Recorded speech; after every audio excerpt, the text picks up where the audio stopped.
আমার মা বলতো, "পাপাই তো বুঝস না বাপ, যেদিন জামগা এদিন কানতে কানতে কই যে যাইবি আর হাই হাই করবি, কিন্তু খুঁজবি কিন্তু আমারে পাইবি না।" বাস্তবতার জীবনে হার না মানা সাকিব স্বপ্ন দেখে একদিন বড় ব্যবসায়ী হওয়ার।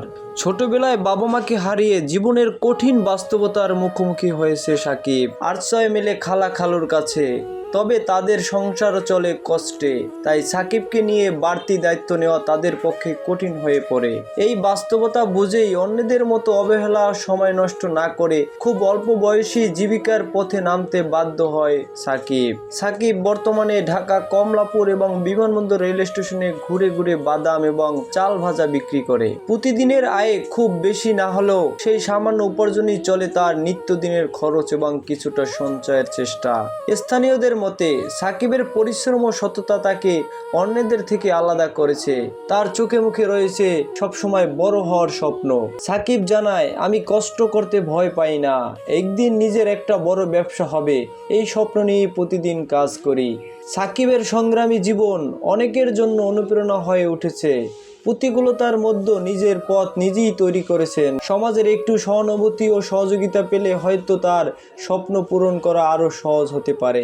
আব্বুর কিডনির সমস্যা ছিল, আব্বু মারা গেছে। আব্বু মারার 4 দিন পরে আম্মুরে আব্বু স্বপ্নে ডাকতো, ওই 4 দিনের দিন আম্মু মারা গেছে। এই পৃথিবীতে আপন বলতে তোমার পাশে এখন কি আছে?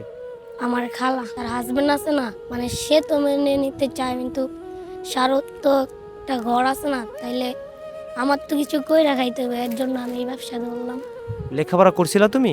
জি না, এই ব্যবসাটা কতদিন যাবত করতেছো তুমি? এই 1 বছর। প্রথম কত টাকা পুঁজি দিয়ে ব্যবসাটা শুরু করেছো?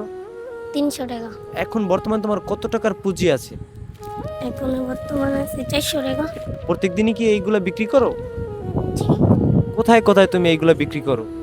যেমন মালিবাগ রেলগেট, এই কমলাপুর ট্রেনে, ইত্যাদি এই জায়গাতে। মানুষের কাছে যখন এগুলো নিয়ে যাও, মানুষ কি ধরনের কথা বলে? অনেকজনে কয় টাকা দিয়া আবি যাবি খাই, কিন্তু আমি তো আমার নিজেরটা বুঝি। অনেকজন আবার মারধরও করে, গ্যাস না, আমার তো আমার পেট চালাইতে হবে। অনেকটাই কষ্ট হয়। আমার মনে হতো সব জায়গায় আমার বাবা মা থাকলে আমিও লেখাপড়া করতাম, কিন্তু আল্লাহ তাআলা যেটা বাকিতে নিচ্ছে সেটা তো আর কিছু করা যাইব না, ওটা তো আল্লাহ তাআলাতেই সব। এই জায়গা থেকে আগামী দিনে কি করার স্বপ্ন রয়েছে তোমার? আমার অনেক কিছু করার স্বপ্ন রয়েছে, আল্লাহ যদি তৌফিক দান করে তাইলে আমি অনেক কিছু সামনে আগাইতে পারবো, আল্লাহ যদি তৌফিক দান করে রাখে। যদি কখনো তুমি বড় ব্যবসা দিতে পারো, এই যে অনেক মানুষ কষ্টে থাকে, তাদের জন্য কিছু করার স্বপ্ন আছে কিনা তোমার? আমি একটা মাদ্রাসা করব, যে জায়গাতে অনেকে স্টেশনে আমার মতন পোলাপান পাই যেটি আছে, এটি সবাই ফ্রিতে খরচ চালাবো, তবু সমস্যাটারে আমি আলোকিত করে দেবো। কিন্তু অপাই তো আমার আর ওই তৌফিক নাই গা, যদি আল্লাহ তাআলা কোনো টাইমে দেয়, এটা আমি ইনশাআল্লাহ করবো। এই যে বাবা মা দুইজন কেউ নাই, তাদের কোন কথাগুলো বেশি তোমার মনে পড়ে? মনে পড়ে আমার মা বলতো, "পাপাই তো বুঝস না বাপ, যেদিন জামগা এদিন কানতে কানতে কই যে যাইবি আর হাই হাই করবি, কিন্তু খুঁজবি কিন্তু আমারে পাইবি না।" এই কথাগুলো যখন তোমার মনে পড়ে তখন কান্না পায় না?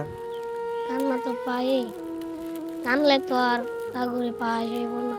আমাদের এই ভিডিওটা অনেক মানুষ দেখবে আশা করি। এই ভিডিও দেখার পরে তোমার ব্যবসাটা যদি কেউ একটু বড় করে দেয়, তাহলে কি তুমি লেখাপড়ার একটু সুযোগ পাবা কিনা? যে আল্লাহ তাআলা যদি তৌফিক করে তাইলে তো পাইতেও পারি, নাও পাইতে পারি। আমার নাম মোহাম্মদ সাকিব, গ্রামের বাড়ি কোথায় তোমার? ময়মনসিংহ, গ্রামের নাম কি? বাসারি কত নম্বর ওয়ার্ড তোমাদের? 14।